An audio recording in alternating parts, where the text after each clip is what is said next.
No again.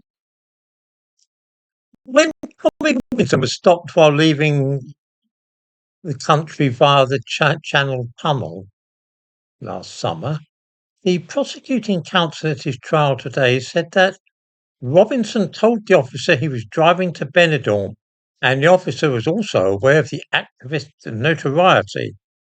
The police were able to conduct an examination based on anything unusual that could point to possible current or future terrorist activity. This is, not to put too fine a point on it, absolute nonsense. Whatever your feelings about Tommy Robinson, and he is rather a Marmite kind of person whom one either loves or hates, I doubt if anybody really believes for a moment that he is either a terrorist or mixed up in a terrorist plot. The police wanted to search his mobile telephone on the pretext that it might contain evidence of a terrorist conspiracy. He refused to provide them with the PIN for the phone, which is actually an offence when you've been stopped in this way under the Terrorism Act. Of course, what was really going on here was that the police were engaged in a fishing expedition. They were curious to know about what Tommy Robinson has been up to lately, who he's in touch with, that kind of thing. Because they couldn't think of a legitimate justification, they fell back on the excuse of terrorism. Tommy Robinson's given reason for not allowing the police to access his phone was that he is a journalist and that the phone contains details about vulnerable young women who have confided in him. There is a wider issue at work here. I spoke the other day about the way in which being able to interact on the internet is regarded these days as almost a human right, and that being restricted in one's ability to communicate with others via WhatsApp or Facebook makes some people feel deprived and uneasy. A similarly modern phenomenon is the intensely personal nature of mobile telephones and their contents.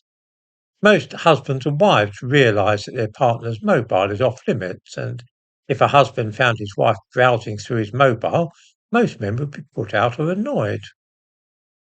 For this reason, the idea of allowing strangers to look through one's phone is definitely something to which most folk would object. That the police then charged him under the Terrorism Act for something which was at best a technical offence suggests that they were not only snooping, but seeking a chance to accuse him of something. To be fair, his manner when stopped by the police did not seem designed to propitiate, and in my own dealings with the constabulary, I have always found it sound policy to avoid calling them by what is sometimes known as the C word, as Tommy Robinson evidently did.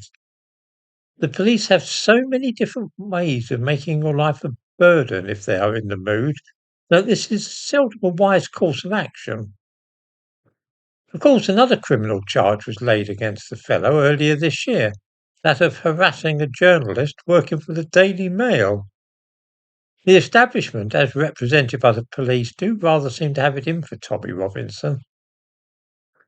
In a liberal democracy, there should, of course, be room for all kinds of mavericks and malcontents, unless they are actually a danger to anybody, and I don't think that anybody really believes that this is the case. It is more that Tommy Robinson is a nuisance and constantly annoying powerful people who would rather that he simply kept his mouth shut. He has no intention of doing so, and being sent to prison last year did nothing to silence him. I doubt if the latest case will have that effect either.